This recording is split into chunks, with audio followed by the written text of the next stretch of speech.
How are we doing, guys? We are back again with your usual player ratings. Southampton 0, Leeds United 2.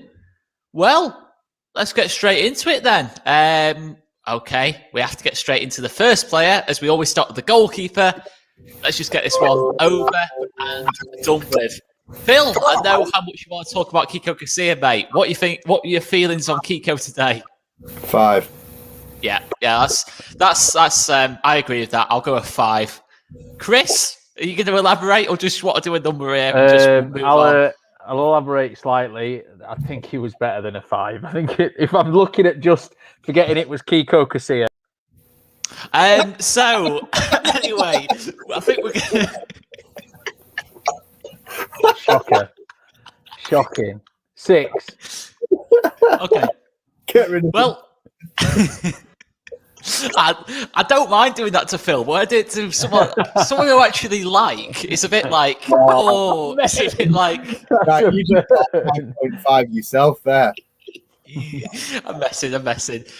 Well, look, as we always do, 2 of us have gone 5. Chris has gone 6. Maybe there's only a little bit of bias from myself.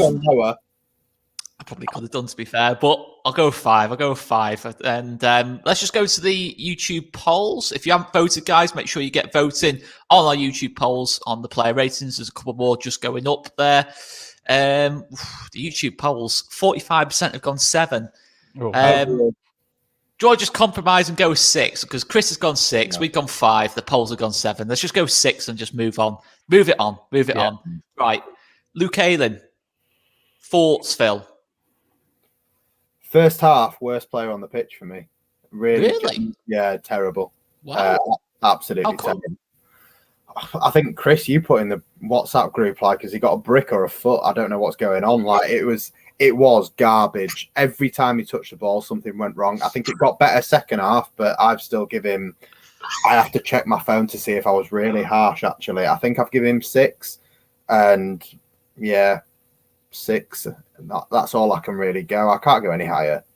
I thought he was all right. I've gone 7 personally. I didn't think he was especially good or especially bad. I just thought he was deep. I can't remember anything particularly bad he did. But Chris, what are your thoughts on Ayling?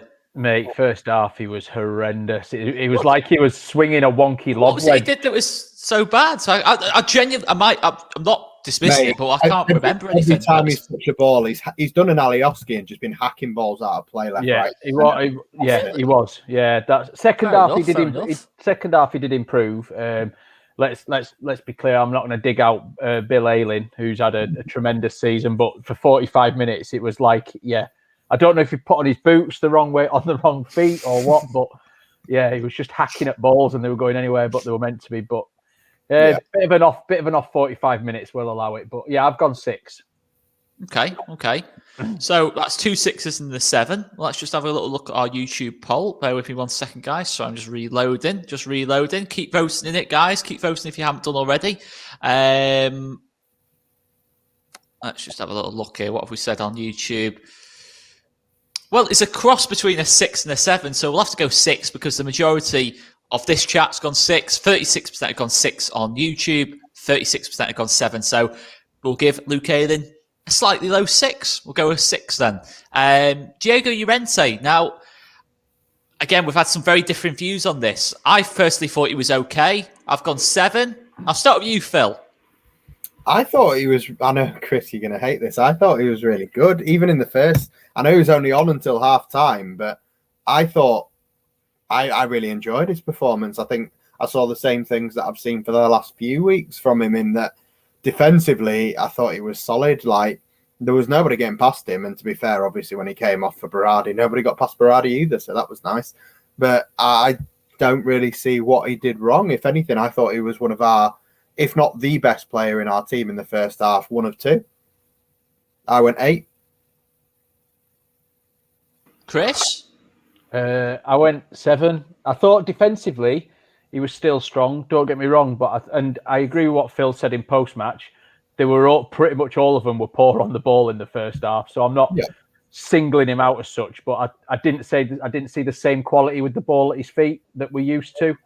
I thought it was probably his poorest performance on that front. Don't get me wrong, defensively still really assured and everything like that. So I've gone 7. Not a bad 45 minutes by any stretch, but just not quite at the standard I'm used to seeing from him, I guess, is the best way I can put it. So I went 7. Hey, okay. I mean, 6. No, I said 7. I said 7 early doors. I mean, I just thought it was by Llorente's standards, I just thought it was pretty average tonight, to be honest. I thought at times he gave the ball away in some really bad areas that could have been punished, but weren't. But then again, he made some really critical tackles. It was just some nice passes, some giveaways. It was okay for me, Llorente today. Nothing to be criticised. I think any other defender, you're saying they played well today, but I think Llorente's standards are that high, but fair enough. He gave the ball away a couple of times. And just to say, guys, make sure you check out the merch as well. I've got Phil's favourite shirt on. Phil's favourite shirt on. I love that. He loves it really. He loves it really. Check it out, guys. Check it out on our All ECV merch. Yeah, I mean, look, the thing is, Llorente, what do you make to him coming off at half time, Phil? If it was anything other than just get Berra onto the pitch at some point? Yeah. In favour of the sentiment behind it, I think if there is sentiment behind it and we get to see Berardi for the last time, or hopefully we see him again at West Brom, but if that's the last time, then I'll forgive Marcelo for sort of doing the opposite of what he normally says he's going to do, because tonight I don't feel like he honoured the competition and the integrity of the competition the way that he normally says he did, because Kiko Casilla doesn't start if that's what you're doing. Berardi doesn't come off the bench if that's what you're doing. But, mate, I love Marcelo Bielsa. He can, as Chris would say, shit in his hands and clap, and I'll still sit there and applaud him. I love Marcelo Bielsa, and I'll forgive him anything. And if it means I get 45 minutes of Gaetano Berardi, and it wasn't prime Berardi snapping people for no reason, but there was still a couple of tackles where maybe I'm just that way inclined. I got off my sofa and clapped, and maybe that's just me like applauding a dying animal. I don't know, but I enjoyed seeing him on the pitch. But yeah, for me, anytime that I get to see Gaetano Berardi in a Leeds shirt, especially in the Premier League, I'm happy. It was when you were going in for the Bielsa praise. I didn't quite think you were going to go like that, kind of like. Anyway, moving on. That's the only way we can put it. But I thought my personal highlight was Llorente was on the watch along when someone made the very, very superb lookalike analogy of him looking like David Tennant. I mean, that's absolutely spot on. He does look like a young David Tennant. What are your thoughts on that, Chris? Don't see it myself. Mate, he looks like he worked with you, Oscar. He looks like an accountant. He looks like an... Mate, what's that even mean? He looks like he carries a briefcase to work every day of the week. You defo okay, right, Coops. We move on from that.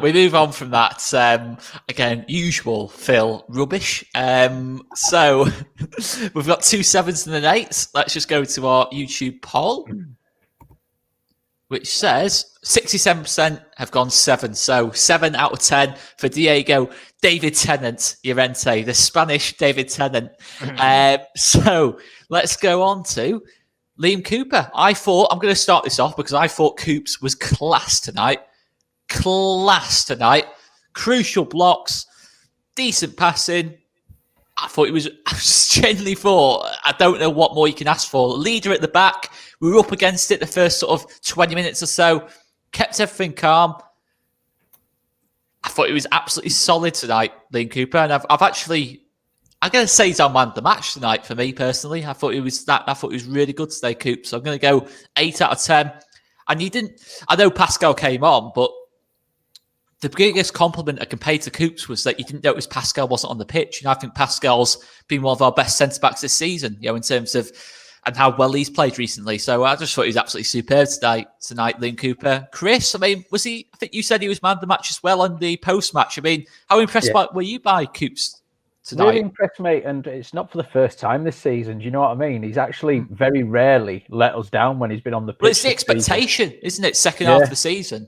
Yeah, I thought he was quality. For me, in that first half, he was one of the two players who stood up for me, was him and KP, more than anyone. And again, not diluting Llorente's defensive effort still, but all round. I thought Coops was quality. I've given him an 8, and I think I've given a couple of players an 8, but Coops a really solid 8. I could have maybe squeezed to 9 because I'm giving him man of the match, but I think he needs to do something a little bit more special to get a 9. But yeah, I thought he was superb tonight, mate. And like you say, first 20 minutes when we were really under the barrel, getting pelters, to be honest, he stood up tall and led that back line. And like you say, we didn't seem to miss Pascal there, which is a big call because he's been superb there in Coops' absence. So very, very, very good 8 from Coops tonight. And the people digging him out are on nothing but an agenda push. That's all. Yeah, it is. It is. I mean, it was almost a case of, I felt that in the first half, like the first 20 minutes where Coops was organising everything at the back, it was kind of waiting for him to, when he kicked that ball out of play about 20 minutes into the game, because Casilla gave him that horrible pass. I mean, it felt like at that point, everyone's agenda, it doesn't like Liam Cooper feel that, now we can have a go at him. Look at that for a mistake. What's he doing? League One Liam and all this sort of... It felt like that to me, mate. I don't know. I think he's had a bit of criticism on Twitter as well. I think it's always going to be like that, unfortunately. Why do you think it is, though? In terms of his captain, he's a Yorkshire lad. Okay, I know he plays for Scotland, but he is a Yorkshire lad. He's been captain of one of our most successful eras of the last sort of 20 years or so. Why do you think it was? Why do you think this is sometimes that Coops gets a bit of a bandwagon against him, jumped on? I mean, it's probably not going to be the best thing I say tonight, and it's not going to be the thing that's going to go down the best. Just be careful here, mate. Just be careful. You've not said it yet. It's not too late. You've not said it yet. No, it's not along them lines. But is this going to be offensive? No, it's not offensive. What are you going to say? No, it's not offensive. So go for it then. My thing about Ellen Road, and I very much compare this to the Liam Cooper thing, is I think Ellen Road with fans and without fans, there is a stark difference. And I think this season may have gone different if we had fans. I think Ellen Road has the potential, whether it's the Kop or the South Stand, to suck the ball into the net, whether that be for Leeds United or against Leeds United. And I felt on the way down from the Champions League to League One, it worked the other way. And I've been in Ellen Road where I felt that atmosphere get toxic to the extent where it sucks the ball into our own net. And there's been times where our fans have not covered themselves in glory and they've managed to work against the team. And perhaps Patrick Bamford this season is the best example of that. So the last 2 seasons, Patrick Bamford has taken endless amounts of stick for his finishing. And then look at what he's done without fans in that stadium. I'm not saying that Leeds fans don't support their team. We are, in my eyes, the most passionate fans in this country. But at the same time, we can be toxic. We can be impatient. We expect so much of our club. And I think Liam Cooper, the same as Bamford was for the last 2 seasons, because of that League One Liam mantra that he's got, has been a victim of that, especially without the fans in the stadium. I think when it comes to the players that are going to get abused the most online, for some reason, Liam Cooper seems to be the one that gets singled out. And I mean, some people can play terribly, like Alioski can play terribly and get a 5, 6, 7, whatever. But Liam Cooper can have a worldie and people will still say 5 because they just see him as League One Liam. And that's that negative side of the fan base, which I don't think represents the majority, but unfortunately still exists. I wish it didn't, but I wish people would wake up and see what Liam Cooper's done for this club over the last 3 seasons. I know there's been moments where Kiko Casilla has been behind him and neither of them have filled us with confidence. And tonight, I think the moments where people could get on his back is where he has looked back at Kiko Casilla and gone, I'll sod this. I'm not passing back to you. I'll just twat it out for a throw-in. And it's easy to jump on his back for that. Yeah. But as an executive decision, I'd rather twat it out for a throw-in than give it back to Kiko Casilla, if I'm being genuinely honest. So I'm not marking him down for that. I went slightly lower than you two guys. I went 7.5, which I'm happy to be bumped up to an 8. So that's an 8. The sharp intake of breath when I say 0.5. I'm seeing comments, and I'm not going to name names, but saying that he was at fault for the semi-final derby loss. I'm sorry. That was 2 years ago. One, it was 2 years ago, and two, I think more blame sits with Kiko. He caused all the panic by charging out like a lunatic. Yeah, it was 2 years ago. Yeah. But Berra got sent off in that game. Yeah. Pablo Hernandez missed a penalty against Wigan in the crucial game before that. Yeah. When you look back through our history and you look at the captains that have won trophies, you'd struggle to find anybody picking out Billy Bremner or picking out Gordon Strachan and giving him this kind of stick. Like, Liam Cooper gets more shit than most players at this club have in a very long time. I mean, Phil, I love Coops. Don't get me wrong, I love Coops. But if you just compared him to Billy Bremner and Strachan, no, I get what Phil's saying. He's captain the club to a trophy. Yeah, I know. But he's captain the club to a trophy. He's the first captain of our club back in the Premier League for nearly 2 decades. And let's be honest, he's one of the best performing centre backs in the Premier League this season. So yeah, I don't have a problem comparing him to Billy Bremner or Gordon Strachan or anyone else, to be honest, because he's lifted more trophies than what. Who do you want to compare him to in the last 16 years that's won absolutely fucking nothing for us? No, I don't disagree. He's been our best captain in the last 25 years for me. There we go. There's a lot to be said when a squad votes you in as their captain as well. He wasn't picked by the manager. He's been voted in by the players, and I think on more than one occasion. Yeah. So we don't see a lot of what he does behind the scenes, and when things aren't going well, it's Coops that gets round him, along with a couple of the other senior pros, like I think Stewie D and Bill Ayling. Coops has done an awful lot, along with even bringing the club and the fans back together. He's done an awful lot, like Rads, Orta, Kinnear. Coops has been a part of that as the club captain, of bringing this all back together. And I think he doesn't get enough credit from a lot of people. I think for me, I'd probably say on Coops, in terms of best centre-backs in kind of like the last 16 years, I think in terms of longevity as well, as a big thing. You can talk about the Ben White. Ben White's more talented. Pontus, Kyle Bartley, all these kind of names. Coops, for me, over his longevity, the way he's adapted to this level, the way he's been the captain that's got us up there, for me, he's got to be the best centre-back we've had since Radaby for me. Maybe not the most talented. I could probably name 3 or 4 like I just did then. Probably more talented centre backs. But for me, Coops has got to be up there for me. Yeah, I don't see any way that can be disputed. He's got to be the best in the last sort of 16 years since Radaby. Radaby wasn't the most skillful player in that. No, of course. You know, it's exactly the same, isn't it? But he was the leader, and Lucas still gets his name sung now at Ellen Road because he was immense as a leader, but technically, he wasn't the best player in what was an awesome squad, by the way, of a lot of very gifted technical players. But yeah, I think hopefully what I hope for Coops is that whether he leaves Leeds eventually or even if he retires at the club, I hope he's looked back on more fondly than the crap he gets now. Yeah, you'd hope so. Yeah, there's a lot of players like that. I mean, am I allowed to go for 2 seconds on the? I don't know who it was that said 4th best centre back at the club thing. I've done this stats game before, and I'll do it again. This is one of them where I have it in front of me. I'm not getting I'm not getting Google. Pass completion, he's top out of all 4 of them, 87.6, which is 0.5% better than Pascal Struijk. When it comes to defensive actions, tackles and interceptions per 90, he's second only to Llorente. When it comes to pressures, he's top 41.3, which is 6% more than Llorente. When it comes to pretty much fucking every defensive stat, he's so much further ahead than everybody. The only person that comes anywhere near close is Llorente.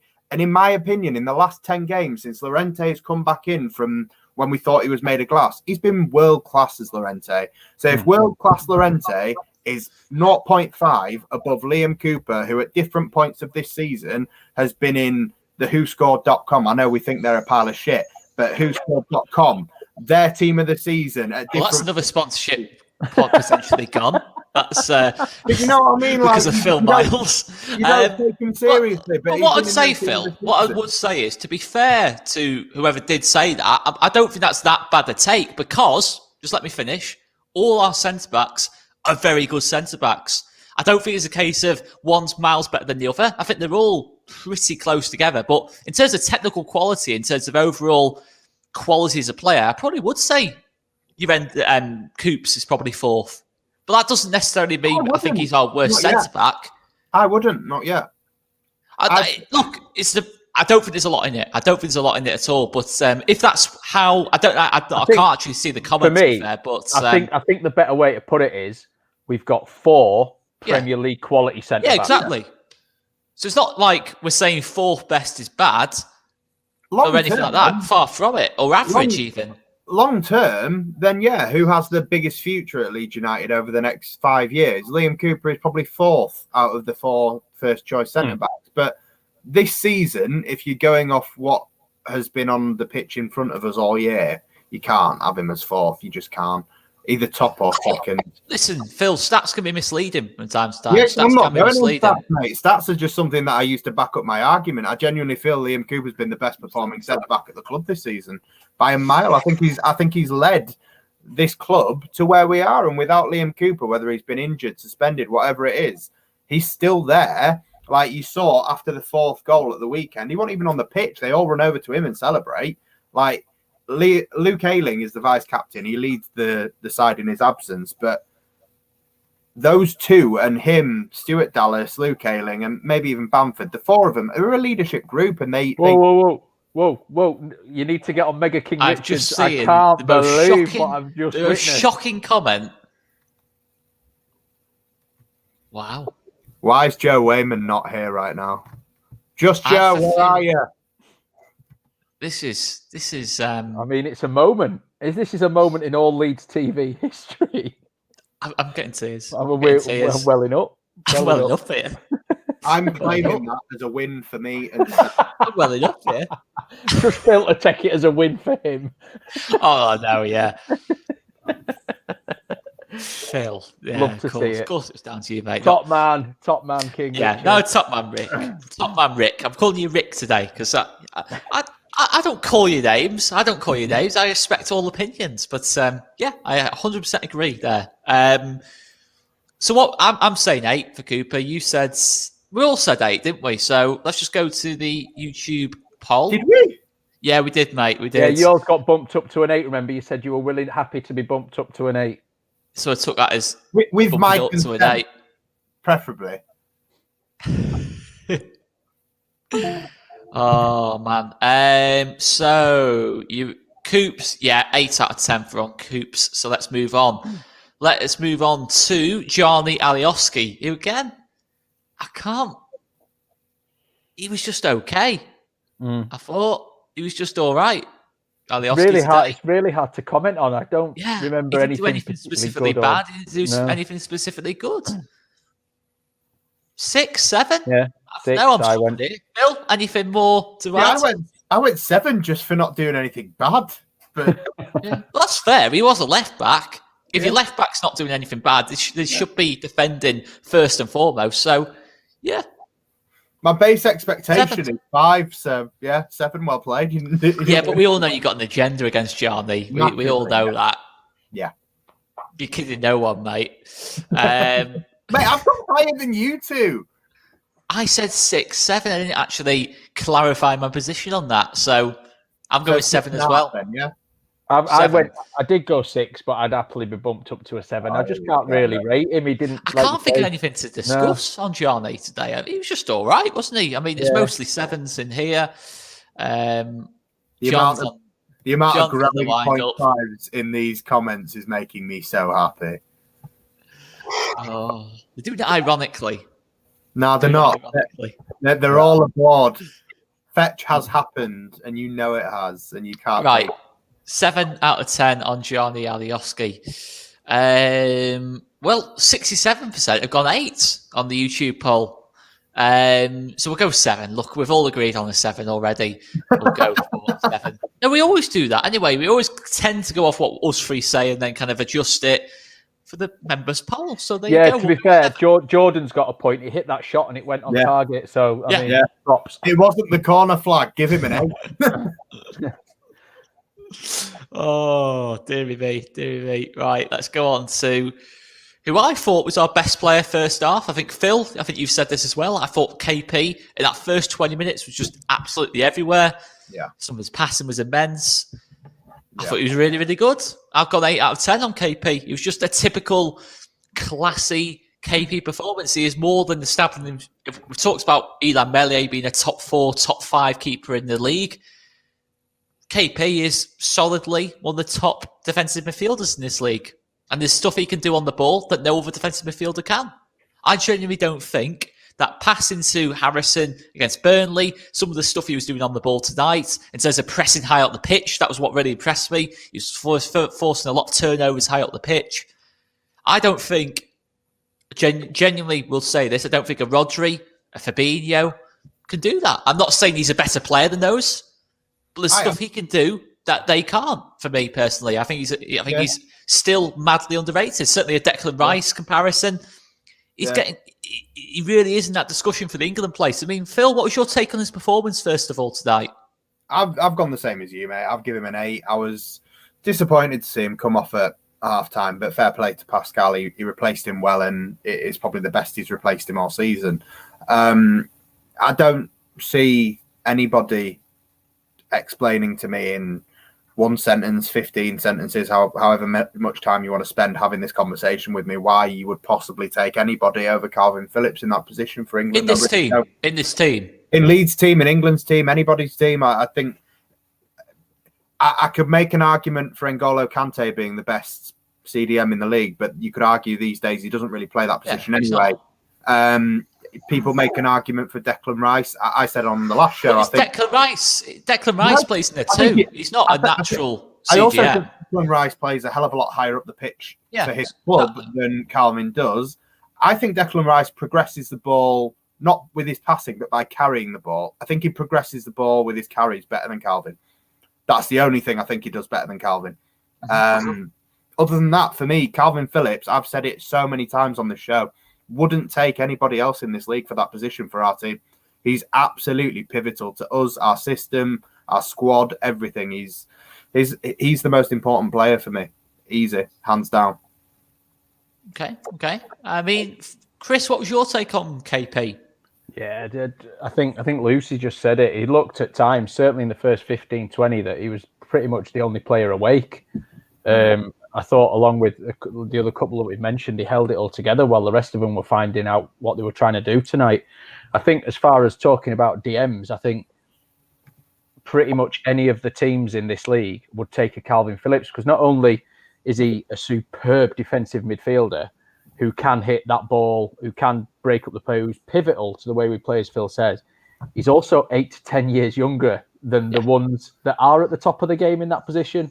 Your Kante's, your Fabinho's, who else? Rodri, Fernandinho. But they tend to peak when about 30, 35, don't they? This is how high KP's potential is. Mate, his route, his ceiling is massive for that position. I mean, any team in Europe... Go forwards and backwards as well. He could drop into centre-back and he could go further up the pitch as well. Absolutely. Genuine question, though. I mean, Busquets, for me, is the best holding midfielder I've seen live. I mean, I absolutely love him as a player.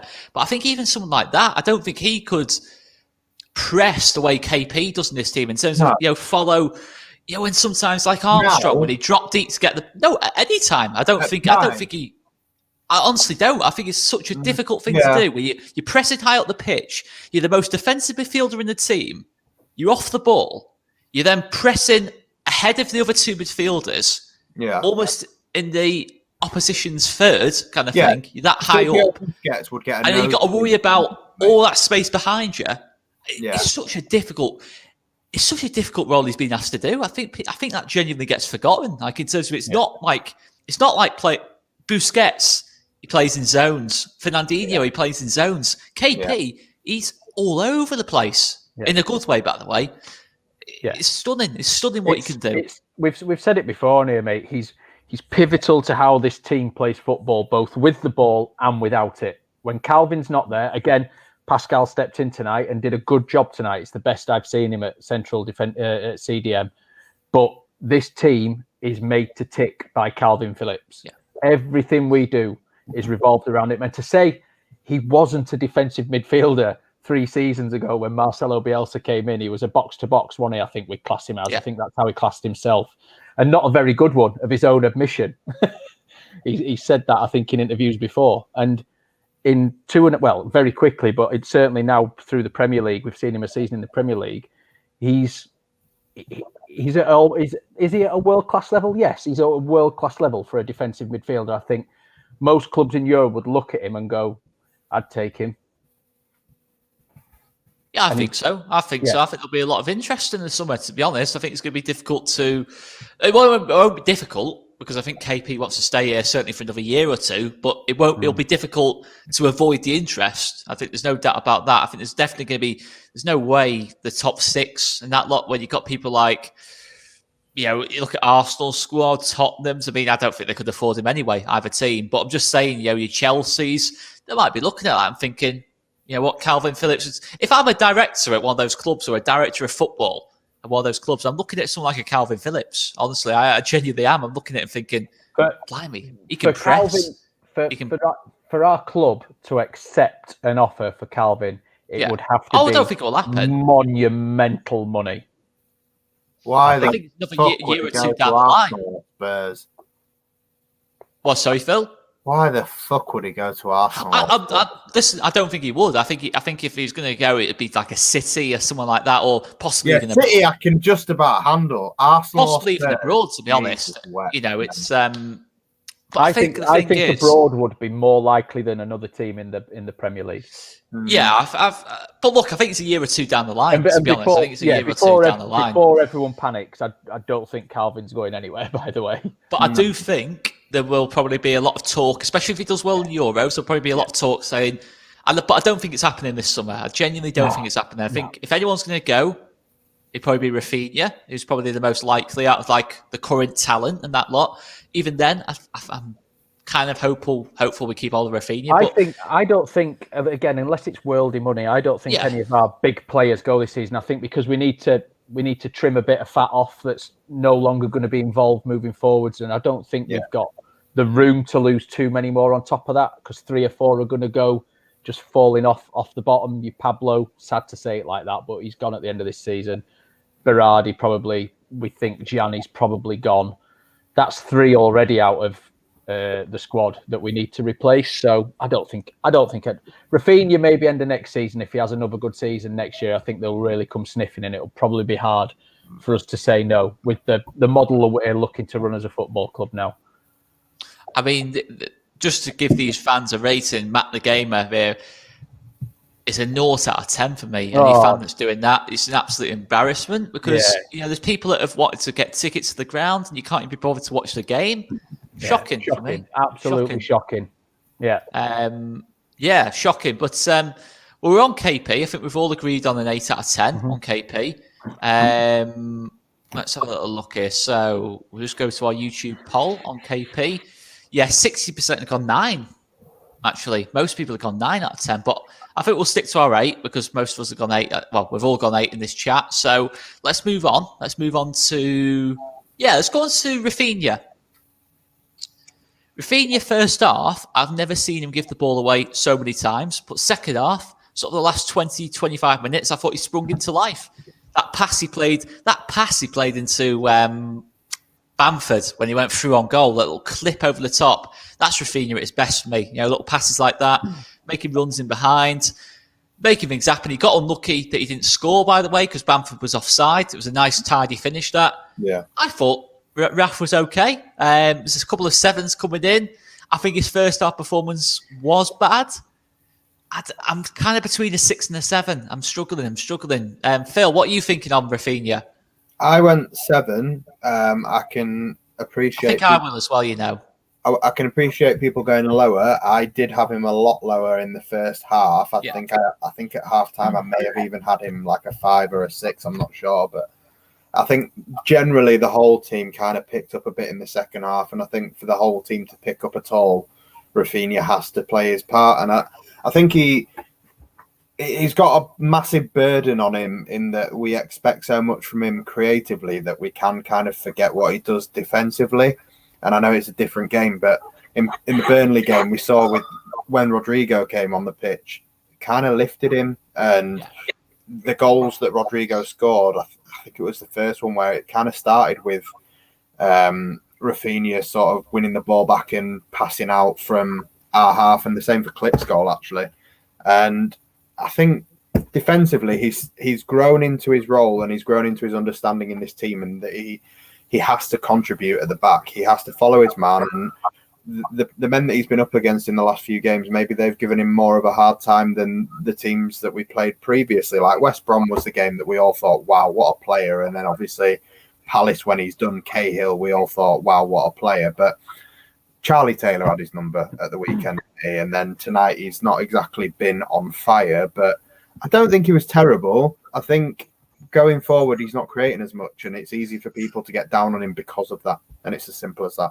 I mean, you say that, Phil, but I think still he's created a fair bit tonight. I mean, even though it was a poor performance, I could still than he did against Burnley. Yeah, exactly. I think he was much better. So on that basis, actually, I've got to go with 7 because I think I went a 6 against Burnley. Yeah. So I think his passing against Burnley was fucking atrocious at times. But the thing is, what I would say about Raphinha is being a more creative player. It doesn't necessarily bother me too much if he gives the ball away, as long as you can see what he's trying to do with it. If that makes sense. Because when you're a creative player, you're making risky actions as the technical word for it. But tonight, first half, I genuinely could not see what he was trying to do at times. I think he was just trying to be too clever. Second half, maybe a little bit sloppy.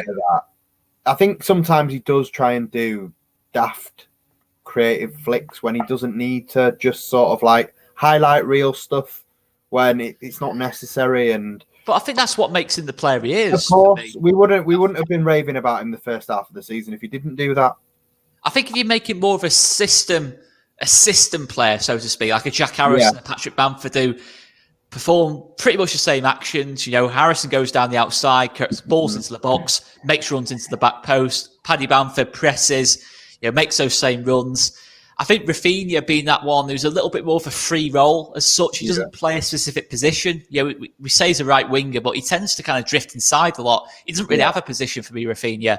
I mean, I don't think you can just say to him, "Oh, don't flick the ball there." I just think with a player like that, there is going to be frustrating games. I think we've seen it even in the first half of the season. There was some, I think Chelsea away, I remember he was frustrated. A couple of games as well. It's the way it goes sometimes. I mean, Chris, you've still got Raphinha posters in that gym of yours. What were your thoughts on Raf tonight? I've got a theory, certainly on tonight, mate, and it might be something that I keep an eye on a bit more in future just to see. Okay. First half, I think he felt like it looked like he was trying to force the play because we were struggling to string anything together, and I think he takes a lot of the weight on the attacking side of our game on his shoulders. We see how angry he gets when he doesn't score or get an assist or is even involved in a goal. It proper throbs him out. And I think first half, it felt like he was trying to force it and he was trying to hit crossfield balls and they weren't getting anywhere near the target. And then as we stepped up as a team a little bit in the second half, he flourished a little bit and he became more natural again with his play. And you need a Raphinha, that's the Brazilian flair play. He needs to be in natural mode. So he's not thinking about it almost. It's all happening organically. And that it felt a bit more in the second half like we were seeing an organic Raphinha. His poster is still up in the gym. It will remain there. Sounds delicious, by the way, an organic Raphinha. You like that? Yeah. I'm not going to lie. I'm going to save that one. I'm going to use that constantly now. I love that, Absolutely superb, that. Can I just say on Raphinha as well, I just want to point out, with all of our new signings this season, Robin Koch, Diego Llorente and Rodrigo have all spent significant periods on the sidelines through injury. Raphinha got an absolute twatting from Fernandinho in that City game. Missed a couple of games, but the vast majority of the season since he joined, he's been involved a hell of a lot. And, people talk about the Bielsa burnout. The vast majority of our squad aren't going to feel Bielsa burnout because they've done it for 3 years, so it's a myth. But when it's your first season, the other 3 new signings have had time on the sidelines. Yeah, exactly. I think if anyone is going to burn out, it could be a Raphinha. So that's it. Exactly. Yeah. I mean, it's getting used to almost like our fitness levels, and it's a very different intensity to Ligue 1, in France and that lot. It's very different intensity. But let's just get a rating then. So we've all said 7 out of 10 for Raphinha. Well, YouTube, as it always is with Raf, 61% have gone 8. We'll stick with our 7 though. We'll stick with our 7. Now let's talk about Stuart Dallas. What a save, by the way, of Alex McCarthy. We've all forgotten about that shot he had from distance late on. What a great technique as well. Smashes it, just catches it so sweet on the volley. I mean, he's left me speechless then. It was 2.5 hours ago. But he just caught it sweet. Great save. All round solid game, I thought, for Stewie. 7.5. Go on, Phil. Elaborate. I've actually gone 7. It's that old mantra that I wheel out every week with Stuart Dallas. You've got 2 sentences you can say after every game. He's a 7.5 every week. Or the other one, he's covered every blade of grass. And it's like Robert Snodgrass from like 5-10 years ago. You say the same shit every week, but that is Stuart Dallas. He puts in effort. You'll never fault him for effort. Could have scored, but I didn't think he was crazily involved in everything that we did, but at the same time, like, he doesn't really need to do a hell of a lot anymore to get a 7 or an 8 out of me if you want to skip out the 0.5. But he's player of the season. I'll give him a 7 just for turning up. Comfortable player of the season. I mean, Chris, I mean, the big thing for me with Dallas is that obviously we all obviously it's workman-like, he can play multiple positions, but technically I think he's still underrated. I think that technique on that shot, I think his long-distance shooting, his general finishing's improved massively. It's 8 goals for the season. He could have had more. He could have had more over the season. Like, everything about him, I think he just took it up another level this season. I mean, Chris, what was your take on Dallas tonight? For tonight, mate, I've gone 7 as well. I thought it was, your atypical Stewie D performance, but I was listening to something actually in between post-match and this, and it was Laura Woods and Ali McCoyce discussing Leeds United. And Ali McCoyce was waxing lyrical about Stuart Dallas, just like, what a player. And he's one of the players that potentially at the beginning of the season, you're like, is he going to be able to cut it in the Premier League? He's absolutely destroyed this league. Look at the teams he scored against. Yeah. The way he outstripped John Stones for that second goal in the 93rd minute against City. The man's an absolute beast. Probably the most convincing player of the season in a long, long time. I know people will instantly go, oh, Pablo, but I think we discussed earlier, there was the Ben Whites last season who probably run Pablo close, stuff like that. I think this season, and we've had a lot of players show up and have great seasons, but Stewie D's been next level this season. Absolutely superb. What a player. What a player. Love him. I mean, I think this is FIFA.m is a Man City fan. I mean, the fact that Dallas, the Southampton fans we spoke to before this game, we're picking out Dallas. There's no way, like sort of the start of the season or last season when we did this kind of thing, opposition fans were even noticing Dallas. That's how good he is now. He's actually getting noticed by other fans as well, and he's not that kind of player.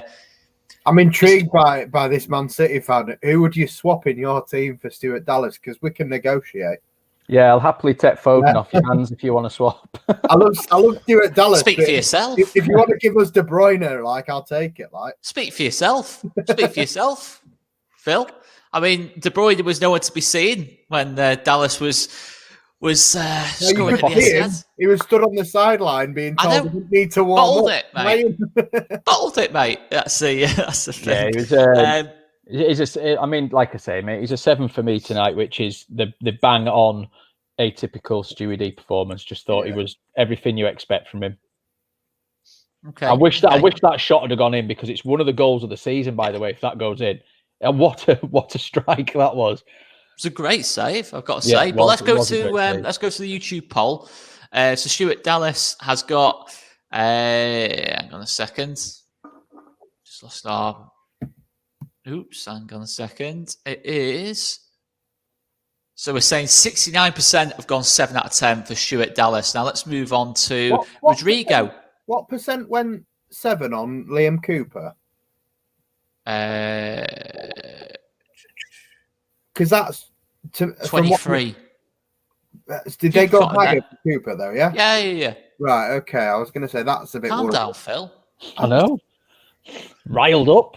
What? Start a fight early doors. What's he said there? Chill out. I have got teeth.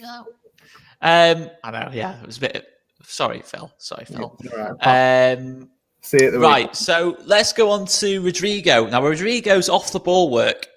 I think I really noticed it tonight. How bad it actually is. To be fair, there's times where you watch him and thinking he's kind of in between players. He's letting people run off him. He's not really pressing with any real intensity. Just kind of the ball's just kind of being pops around him. But on the ball, I actually thought he's probably our best player today on the ball in terms of some of the stuff he was doing. It was just outrageous. He obviously plays the pass into Bamford. It's a really, really hard one for me on Rodrigo Moreno tonight because I could easily go a 7, but I could easily at the same time go as high as an 8. I genuinely could go as high as an 8 because he's made decisive contributions to this game. And that's all you can ask for a forward player. You know what? I'll go in 8. The reason I'm going to go in 8 is I think this is one of his best games in possession in the deeper role when he's playing in that more of a 10 role. I genuinely thought second half he really... I mean, there's a lot of differences in ratings. I think this is one where we might get a bit of difference in terms of Rodrigo because first half I didn't think he was good at all, but then he wakes up second half. So I might just go 7, I might just bottle it a bit and go 7. I'll bottle it, I think. I'm thinking about 8. I'm thinking who else will give it an 8 tonight. Yeah, I'll go 7. There is an in between. Just saying. No, there's not. Chris? I have gone 7 as well, mate. And I think he made telling contributions to the game, certainly in the second half, definitely. And to be fair, I'm just basically going to mirror what you said. Off the ball, he leaves a gaping hole in that midfield where he plays that deep position. You might as well. I mean, he reminds me of kind of like an Ozil kind of thing. He's almost like a luxury off the ball now, isn't he? Really? Yeah. There's something there that I don't know if it'll get worked on more in pre-season. I think it's around his position where he starts. I don't know. I'm no major tactician. You know what I mean? I'm probably just throwing a bit of a curveball there and guessing, but there's something not right because it is. You do notice when he's in that hole in the midfield that their centre backs always seem to be able to just break out and come straight through the middle of us.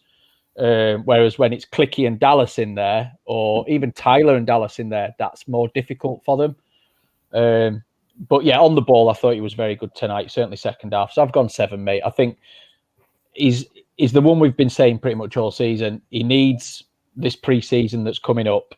And I think we've got a different player next season. I think we see a lot more of what we saw for 20 minutes against Burnley next season. He's a class act, don't get me wrong. So the people who've been calling for him, just a waste of money and all the rest, stand by because there's a lot to come from Rodrigo. Yeah, there is. I mean, what I think I've seen with Rodrigo now is I think this kind of game confirms that against a better quality opponent, the way they're kind of drifting past Rodrigo, it's going to cost us. We saw it at Old Trafford, the 6-2. That's probably the Tottenham game when Rodrigo played midfield.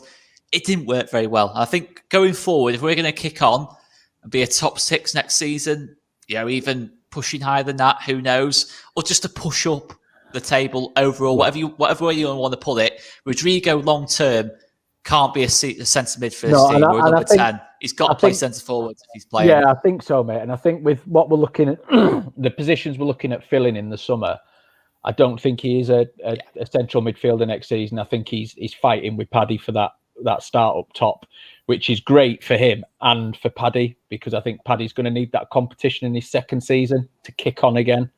Yeah. And there's two very, very, very good Premier League strikers there vying for one spot, which is only good for the club. Yeah. I see. Phil, I personally see Rodrigo leading the line for Spain at the Euros in the kind of form he's in. Spain's number 9. Yeah, I mean, I've gone higher than you two. I mean, I've gone 7.5. I'm not bumping up to 8, and I'm not going down to a 7. I've gone 7.5. I thought he was good. I didn't really see the criticism that you two are giving him off the ball. I actually thought Vestergaard didn't get as much joy out of us tonight as he did the first time round, like stepping through the defence and into the midfield. I thought whether that was Paddy, whether that was Rodrigo, whoever it was, I thought we actually dealt with that a lot better tonight than we had in the past, especially if you compare it to the Brighton games where Ben White just walked through us. I think we stopped him on quite a lot of occasions, to be fair. On the ball, I would have said on the ball, he was our best player. In the last few games, he's been a bit of a revelation in comparison to what we'd seen previously. He seems to have hit a bit of form. I think he'll have been disappointed to come off and not have scored tonight, but he looked it, didn't he? He looked it when he came off. He didn't look happy. Bearing in mind he's come off and Tyler Roberts has gone and bagged his first goal of the season, even more reason for Rodrigo to be giving him a dead arm tonight after what happened at the weekend. I honestly thought he was really good. At one point I was giving him 8s, but I dropped down to a 7.5 because I just thought it's a shame he didn't get to finish the game and get that goal. But on the ball, I thought he was really good. Off the ball, I still see not lazy, but I see the bit about the pressing where he doesn't press like everybody else. He's not quite got up to the speed of that yet.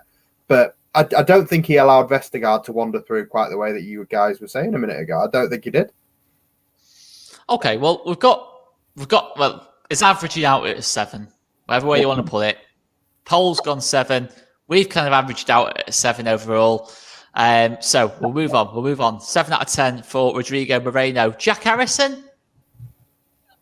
I thought it's a hard one, isn't it? I thought it was a bit of a frustrating game at times for Jack.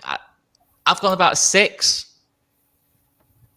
I've gone higher than that. I thought Jack was certainly second half was pretty good. I've gone 7.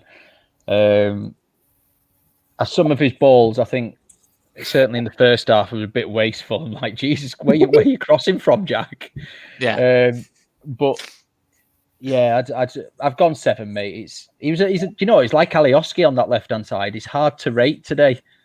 Oh, he's better than Alioski. No, he was better than Alioski, but I mean, in fact, we sat here and went, I don't really know what to say about Gianni, and it's a bit the same for Jack, to be honest. But I'll give him a 7, mate. I think there was one lovely delivery second half that I remember that they had to just scramble away towards the end of the game. But yeah, there just wasn't enough on the ball tonight for me that makes me get rated any higher. But I don't know, Phil, what are you saying on Jack?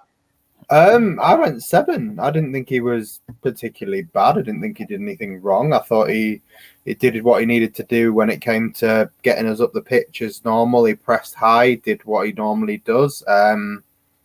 Don't really see what he did wrong to deserve anything lower than a 7. So that's all right. We've averaged out at a 7 for Jack. So let's go to the Twitter poll where 86% have gone 8. So there we go. I've been right, miserable Anna. So we've averaged out at a 7 roughly. Let's go for a 7 out of 10 for Jack Harrison. Now, Paddy Bamford. I'm interested in what you guys think about his finish. I thought he got a little bit lucky. With the finish because McCarthy's goalkeeping there was not great. But all in all, he deserved the goal. I thought his work rate was phenomenal tonight. He just caused so many problems in behind for Southampton. I've got an 8. Solid 8 out of 10 for me. Shake your head, Phil? No. I think 8's fine. You just because it's a Megs, you can't call it lucky. If somebody, I thought the keeper should have done better. I think the keeper should save that. To be honest, he probably should, but he's megged him. He's done him like a keeper. Listen, I gave him an 8. I thought he deserved the goal. Too right. And you're forgetting he should have had a penalty. Yeah. 100%. He did brilliant to take it round the keeper, really. If we're being honest. He had 2 defenders round him as well. When it comes to VAR, I'd struggle to find a player in the Premier League that's had a harder season with VAR than Patrick Bamford. This VAR has screwed him out of 2-3 goals, a penalty, and an assist, like just everything. Just always ruins his life. It's poor Paddy. Anyway, but no, he's got a goal. He's got 16 goals for the season. I hope he doesn't play against West Brom so I can be smug. And 8 out of 10. Okay, Chris. I've gone 8 as well, mate. I thought he worked his knackers off. Last 10 minutes, he looked absolutely done. and the lads run hard all season. Do you know what I mean? So I thought the finish was decent. I think it's really, really sad what football's come to. The fact now that you have to throw yourself on the floor to get a penalty. For me, if we're going to have VAR in this game, then VAR should be giving the shout to the referee at that point, going, give me 30 seconds to have a look at this. Just because he hasn't gone down doesn't mean it's not a penalty. It's he said, didn't he, to the ref? You could see him kind of liberating. What do you think I should dive? Yeah. It's wrong, mate, and it encourages muppets like Jack Grealish who just throw themselves over if the wind blows hard. Do you know what I mean? Yeah. And we shouldn't be encouraging people to cheat, but that's the way this game's going, because honesty gets you nothing. So yeah, 8 for me. He was, to be fair, he pushed Coops for man of the match for me today. I thought he was very, very good with his work rate. Good little finish. Should have had the pen. 8. I have given him man of the match, by the way. Okay. Fair enough. Well, fair enough. We've all agreed with 8. Okay, let's just go to the YouTube poll. YouTube poll is Bamford 75% gone 8, so we'll stick with our 8 out of 10 for Patrick Bamford. Now let's go on to the substitutions. Right, so let's go on to the substitutions. First sub to look at is that beautiful man, Gaetano Berardi. Now, I'll be honest, he was just solid. He was rock solid when he came on. We looked sound at the back for me. I can't think of any criticism of Berra at all. 7 out of 10 for me. A solid, really solid Premier League. What are you saying, Phil? Phil's going to give him a 10. Well, let's just go 10. You know what? Let's just go 10. It's Berra.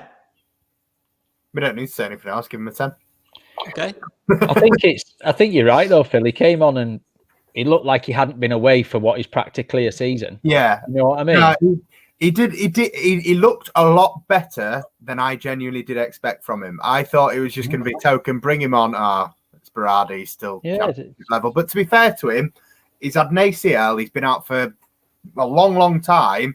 He's got himself fit enough and well enough to play in the Premier League, and that's a credit to him. And when he came on, he didn't look out of place in the Premier League. So if that's the last time I see Gaetano Berardi in a Leeds shirt, I'm very sad, but well played to you, mate.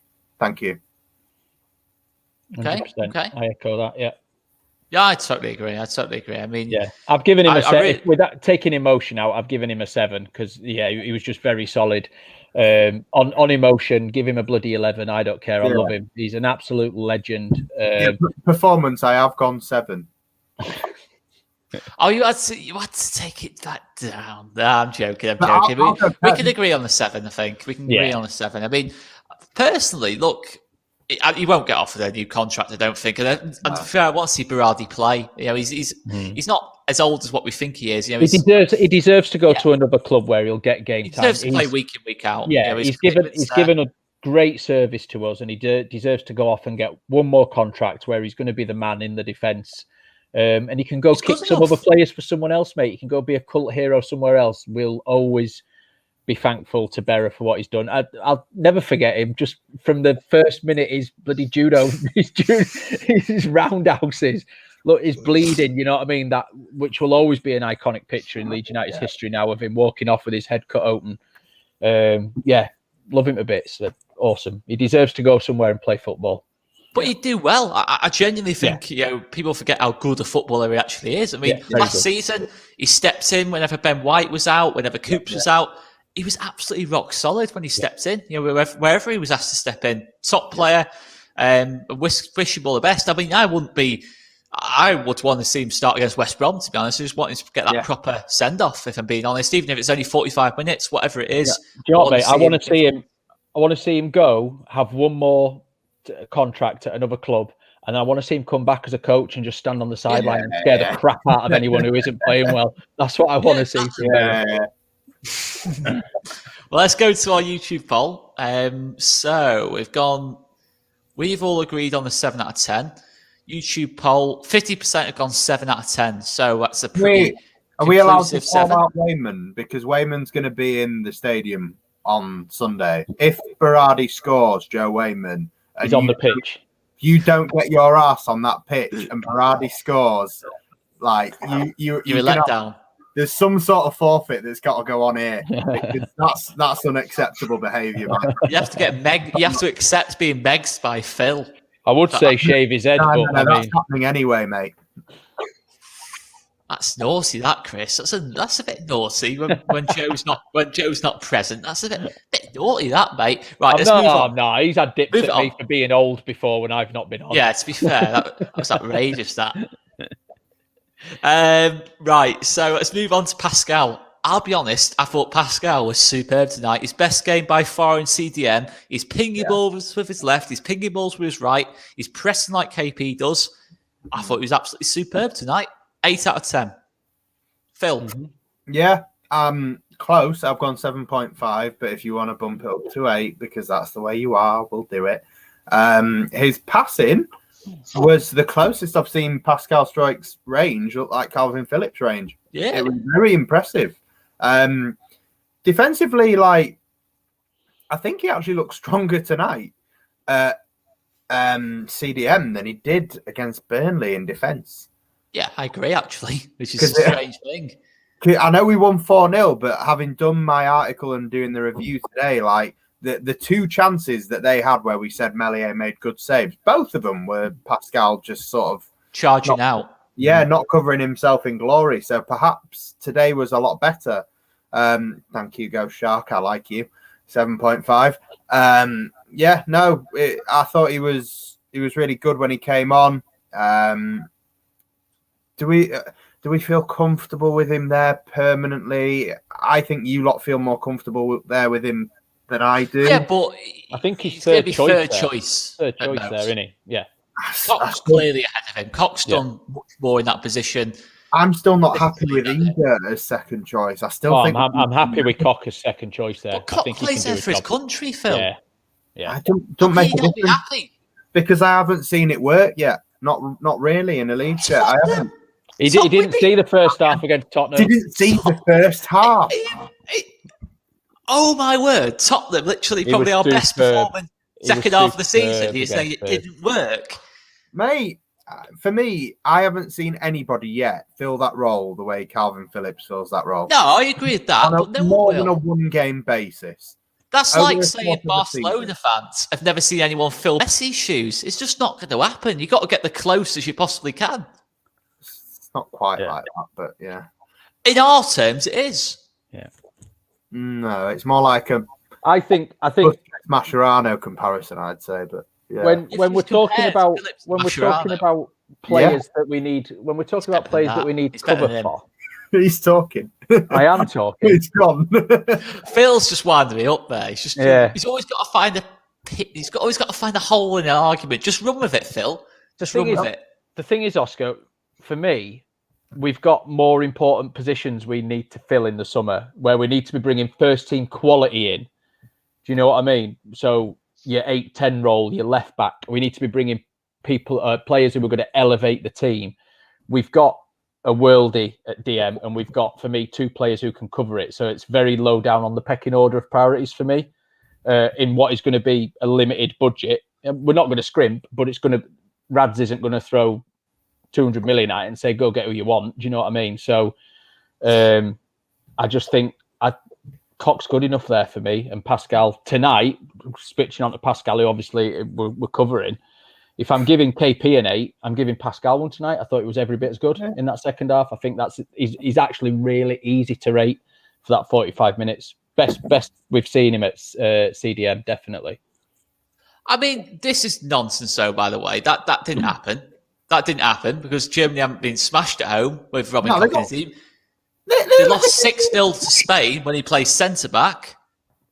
And Rudiger had an absolute shocker. Because I watched the game, but they haven't been smashed at home with Robin Koch in their team, as far as I'm aware. Oh, right. So you're picking out which fucking stadium? No, but he didn't play. He was neither at home nor did he play CDM. Did he play when they lost to North Macedonia as well? No, he didn't, Phil. No, he didn't. No. He's desperate to get that comment in there, but he didn't. He didn't play in that game. I asked a question. Desperate. Yeah, but you were trying to get in there. You try to get in there, but that didn't happen. That honestly didn't happen. He did not play CDM in that game. He played centre back against Spain. All right. Okay. There you go. Boom. Why are we having to go at Robin Koch, by the way, after his last game was against Tottenham? I mean, it was one of our best performances of the season. Yeah. Don't disrespect the T-shirt. Don't disrespect the T-shirt. Jesus. Exactly. Stand up and defend your Koch. Go on. There you go. You're only in denial. You're only in denial if you don't believe in Koch at CDM.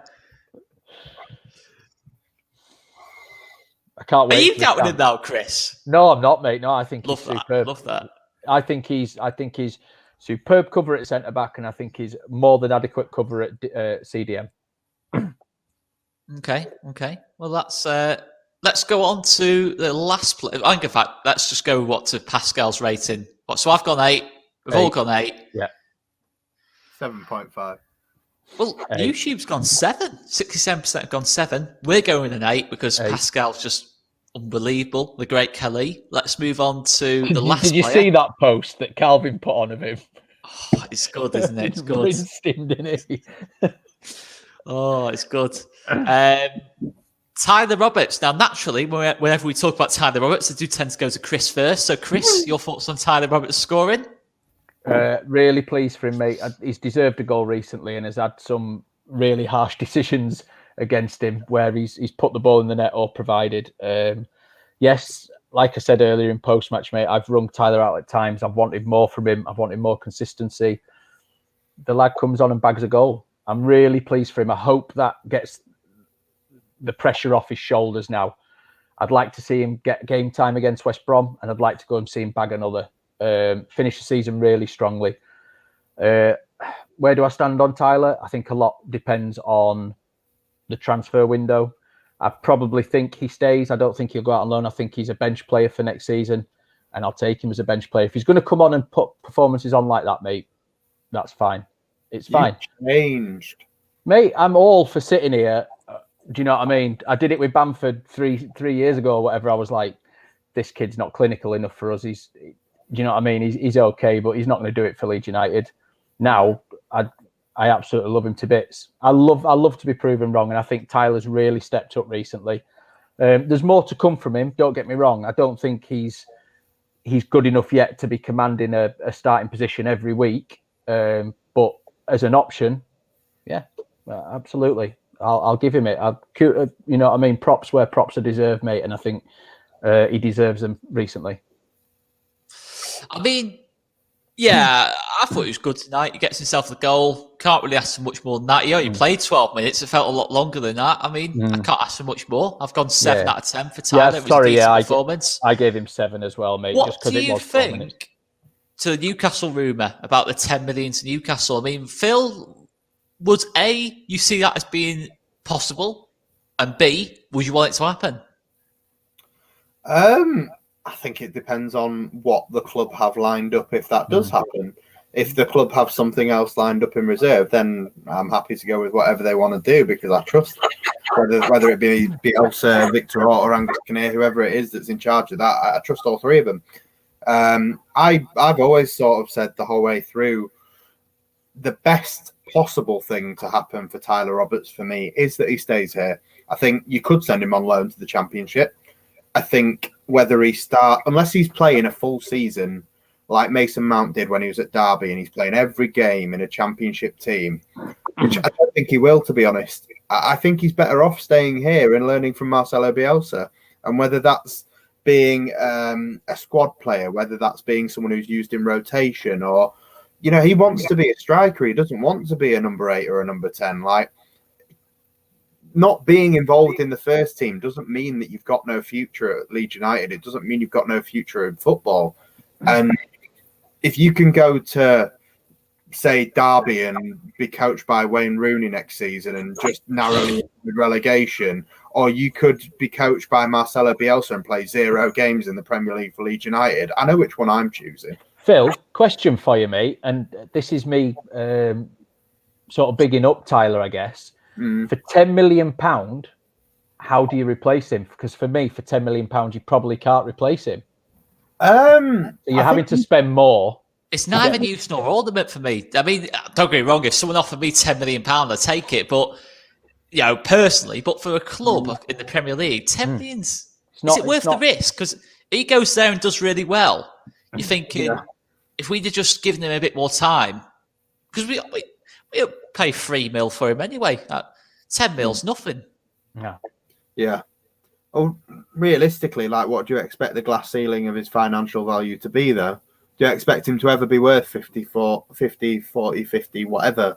Like, no, but even if he goes to worth 20 million, then, look at people like Jeff Hendrick went for like 10 million to Newcastle, I think. I might be wrong on that, but you've seen some crazy fees 10 million being paid for some very, I don't want to be disrespectful, but we paid 16 for Joe Linton, so we paid 16 for Costa. No, yeah. Costa's a lot older than Roberts. Yeah. I think Tyler benefits from staying here. Yeah. I do you know what, Phil? I've been slowly turned on Tyler this season, and I agree. I think the best thing for him now would be to work with the squad. And he's also going to, if we do bring in a worldie of a number 8, number 10, Tyler's there to learn from them as well. Yeah. So I wouldn't, and this will probably, some people will be like, what the, when I say this, but I wouldn't tell Tyler Roberts for £10 million. I wish you could tell Chris Kelly from 6 months ago that. I'd have sold him for a £5 and a bag of chips 6 months ago. I know. It would be great to watch you have that argument with yourself. I just think, I think like you say, Oscar, £10 million, it's nothing in this league, which sounds ludicrous when you're talking about money, but it isn't. No, it's not. Not these days, it isn't. Exactly. Well, guys, like Harmony said, we're getting Jack for 10 million. Yeah, exactly. And we all know that's ridiculous. I'd pay happily twice a fee for Harrison, if not more than that, to be honest. Yeah. But guys, I'll be honest, my laptop battery's about to go. My laptop charge is upstairs, so we're gonna have to, it's down to about 4%. So I'm gonna have to. I know, it's shocking, isn't it? It's shocking. But we've done an hour. We've done an hour and 11. We've gone through all the players. Let's just get a quick rating on Tyler. We've all gone 7. Let's go to the YouTube poll where 80% have gone 7 out of 10. So good stuff. It's been good fun as always. Chris, Phil, big thanks for coming on, lads. No dramas. Good stuff. And yeah, it's all good fun. Make sure you check out our post-match, watch along, everything. And yeah, it's 1 game to go anyway. Are we going to break that record, Phil?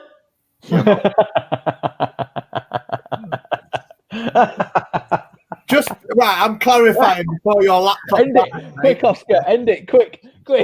No, right, you've got about 30 seconds to clarify this.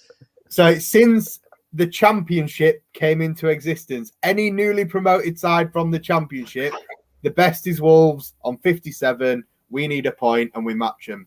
Right, there we go. End it. Right, I said it there. End it. End it. I said that. End that conversation there. Big thanks, guys. Smash that subscribe button and like button. And yeah, see you later, guys.